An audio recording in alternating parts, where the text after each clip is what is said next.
solve a rational inequality, we want to move all terms to one side, then write that side as a single fraction.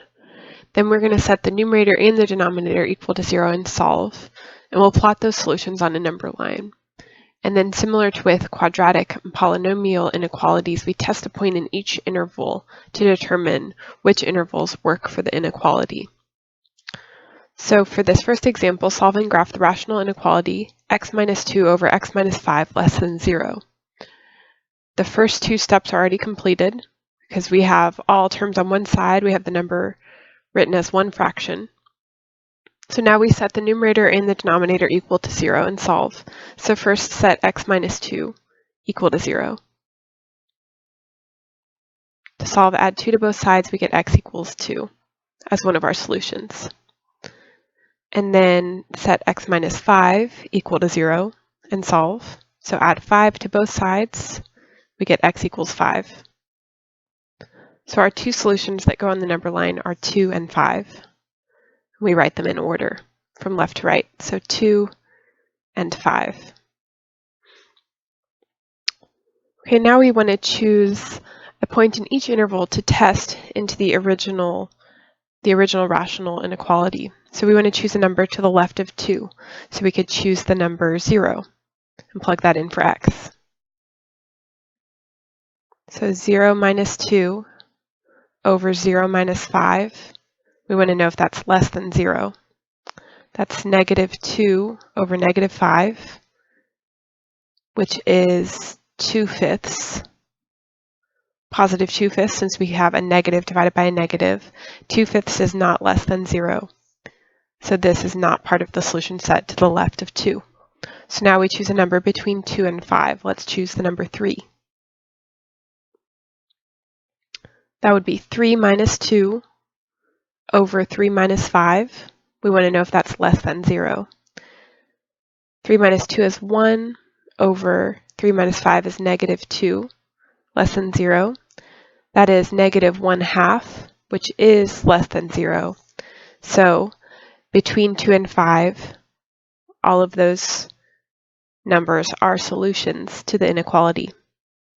Now we'll check a number to the right of 5, so we'll check 6 in the inequality. 6 minus 2 over 6 minus 5. We want to know if that's less than 0. That's 4 over 1, which is not less than 0. So to the right of 5 is not part of the solution area. Now looking at the original inequality, it is just less than. So that means we use parentheses to show that 2 and 5 are not included. Now the solution set is the interval from 2 to 5. And again, we use parentheses because 2 and 5 are not included in the solution set. Example 2, solve and graph the rational inequality x minus 5 over x plus 5 greater than or equal to 2. The first step is to move all terms to one side, so we want to subtract 2 from both sides to get x minus 3 over x plus 5 minus 2 greater than or equal to 0. And now we want to write the left side as a single fraction. So that means we need to write negative 2 as a fraction with denominator x plus 5. To do that, we're going to multiply negative 2 by x plus 5 in the numerator and in the denominator.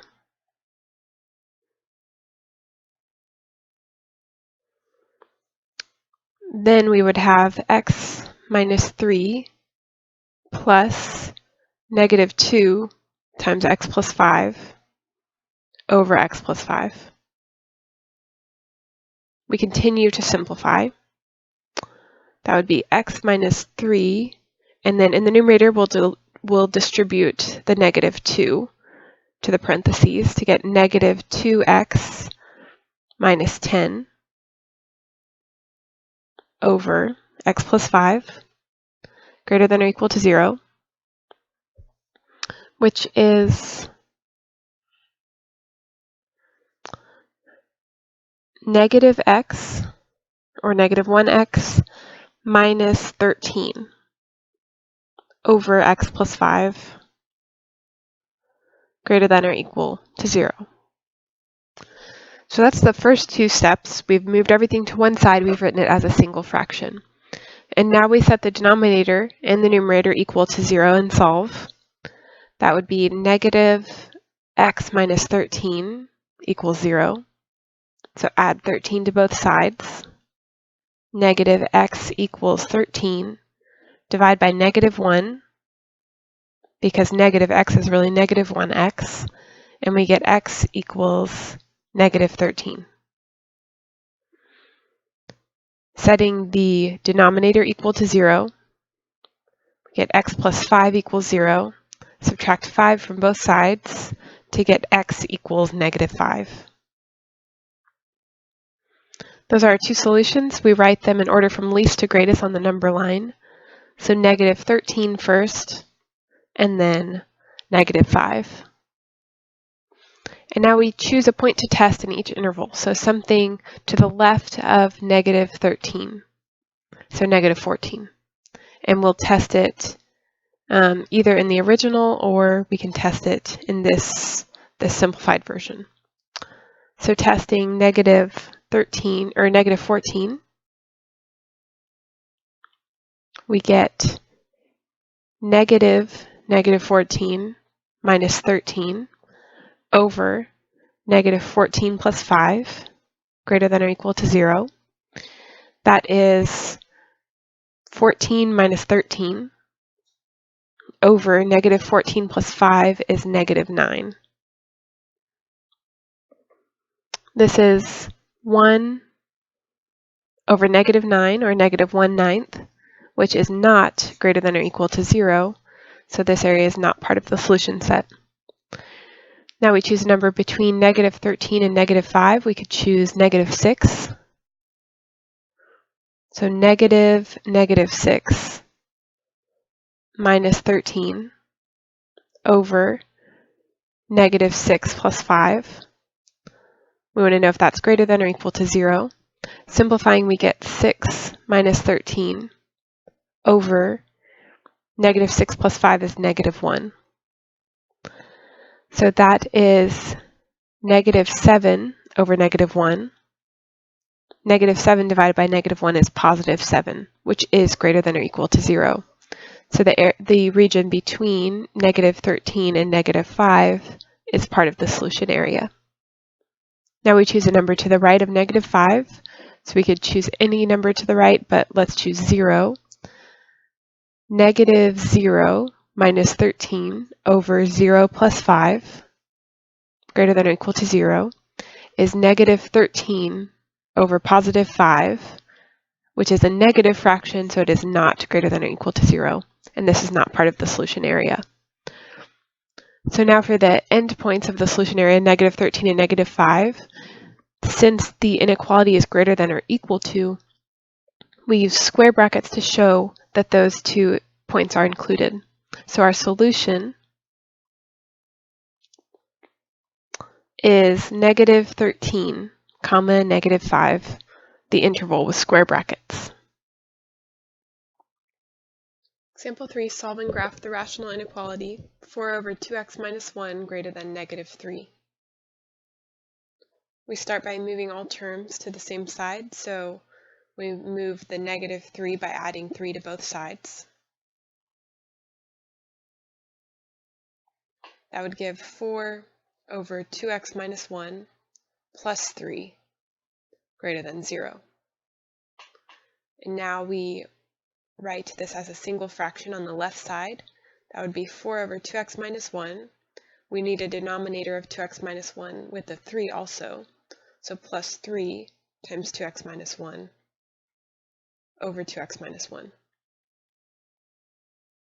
So we multiply by 2x minus 1 over 2x minus 1 in order to get the term with 3 to have the same denominator as the term with 4. Then we have 4 plus 3 times 2x minus 1 over 2x minus 1 greater than 0. This is 4 plus, distributing the 3, 6x minus 3 over 2x minus 1, which simplifies to 6x plus 1 over 2x minus 1, greater than 0. Now we set the numerator and the denominator equal to 0, so 6x plus 1 equals 0. Subtract 1 from both sides to get 6x equals negative 1. Divide by 6, and we get that x is equal to negative 1/6. And then set the denominator equal to 0. 2x minus 1 equals 0. Add 1 to both sides. We get 2x equals 1. Divide by 2, and we get x equals 1/2. So our two test points are negative 1/6 and 1/2.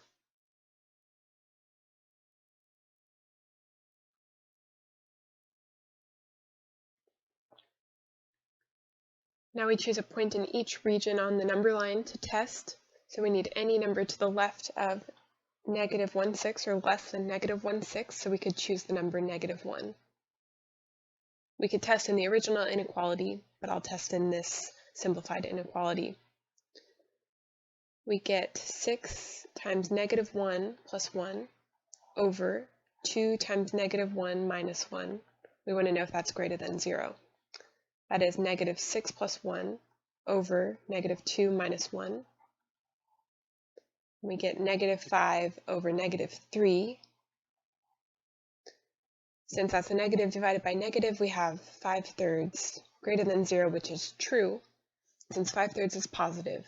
So the region to the left of negative 1/6 is part of the solution area. Now we test a number between negative 1/6 and 1/2. 0 is in that region, so let's use 0.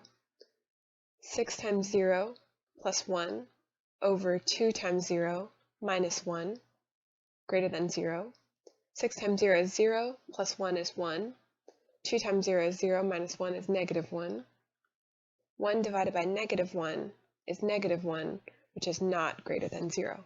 So this region between negative 1/6 and 1/2 is not part of the solution area. Now we choose any number to the right or greater than 1/2, so we could choose the number 1. 6 times 1 plus 1 over 2 times 1 minus 1, we want to know if that's greater than 0. That's 6 plus 1 over 2 minus 1. 7 over 1 is greater than 0, so the region to the right of 1/2 is part of the solution area. Now looking at our inequality, we have greater than and not greater than or and equal to, so the endpoints are not included, which we show using parentheses. So the solution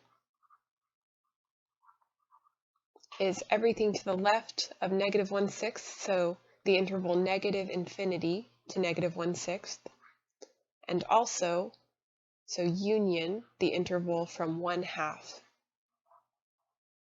to infinity.